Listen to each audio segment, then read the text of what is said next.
Hello, my name is Hunter Cooperman, and I'm one of the programmers on the Penguineers. And today I wanted to kick off a new series of tutorials teaching you how to improve your skills with Java for FTC.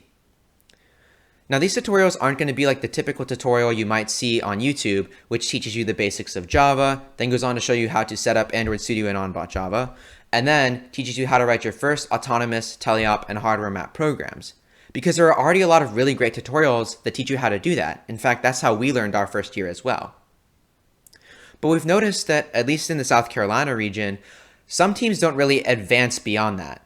There are always teams that don't necessarily understand why everything works the way it does, and there are certainly a few teams that don't necessarily take advantage of all the advanced coding techniques that they could use to improve their robot. Rather, engineering sometimes comes first, and programming reluctantly comes second. And that's a shame, because there are lots of ways that you can innovate and advance your code to create ways that you can score more points and do crazy cool things with your robot. And so this series of tutorials, the sort of exigence for it, is really meant to help teams that don't necessarily use all of the advanced coding techniques at their robot, to teach them individual little skills that they can use to improve their coding game. So if you're a team that has been using Java for a year or two, but you'd like to advance your programming with little individual skills, then this is the series of tutorials for you. Each tutorial, or each video, is going to be covering a specific topic or skill, or a solution to a particular problem. And each one's going to be completely encapsulated within itself. So you can watch the first one, or the last one, or the middle ones, and you won't miss anything. Each one's just going to cover one very specific skill.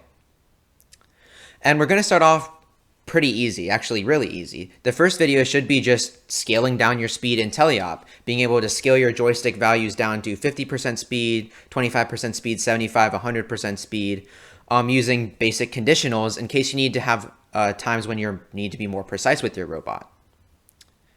And then as we move on, we'll cover more advanced topics, such as programming mechanism wheels, using more of the object-oriented properties of Java, and hopefully, depending on how much time I have in the summer, programming things like encoders or odometry, and even having a brief overview of OpenCV and discussing how to create your own object detection model for TensorFlow. So although we might not be teaching you all the skills you need to program in Java directly, the idea is that we'll cover them in each video. So in each video, we might incorporate a new Java skill, like learning loops or better understanding conditionals or object-oriented programming, and then we'll help improve it using substantive examples in the form of each skill that you learn.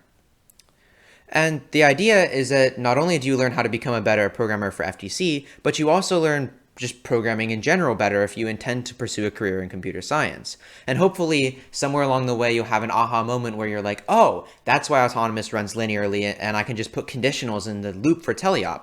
Or, oh, I've been using classes this entire time. Now I can just use them in more powerful ways to make my code more organized and more readable. And so I just wanted to give you guys a quick introduction explaining what these tutorials are about and why I've written them this way. And so hopefully I'll have the next tutorial done sometime around next week or in the next couple of days. And so I hope to see you guys then. Thank you.